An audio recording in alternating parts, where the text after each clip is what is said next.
हाय, कसे आहात? मी वैदेवी. आज तुमच्यासाठी घेऊन आली आहे खास वांग्याचं भरीत. ही रेसिपी माझ्या आईची आहे बरं का. तर त्यासाठी लागलेलं साहित्य आहे 3 उभी चिरलेली वांगी, सुक्या खोबऱ्याचं वाटप आणि जवळा. जवळा म्हणजे सुकट. तर त्या वाटपामध्ये तिने घेतलेला आहे सुका खोबरा, कांदा, लसूण, कोथिंबीर आणि छोटा आल्याचा तुकडा. तर त्या वाटपामध्ये घेतलेले आहे हळद, लाल तिखट, गरम मसाले. ते व्यवस्थित मिश्रण मिक्स करून घ्यायचं आहे आणि ते उभे चिरलेल्या वांग्यांमध्ये व्यवस्थित भरून घ्यायचं आहे.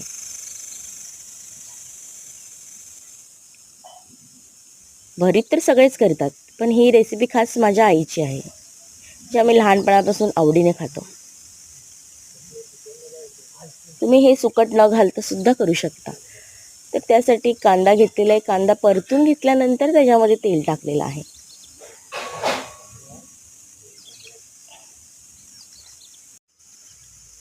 कांद्याला लाल रंग येईपर्यंत व्यवस्थित परतून घ्यायचे. त्याच्यानंतर त्याच्यामध्ये जे वांग्याचं आपण मिश्रण तयार केलेलं आहे आणि ती वांगी ती व्यवस्थित त्याच्यामध्ये घालून घ्यायची व त्याच्यामध्ये थोडंसं पाणी टाकून त्यांना वाफवून घ्यायचं आहे.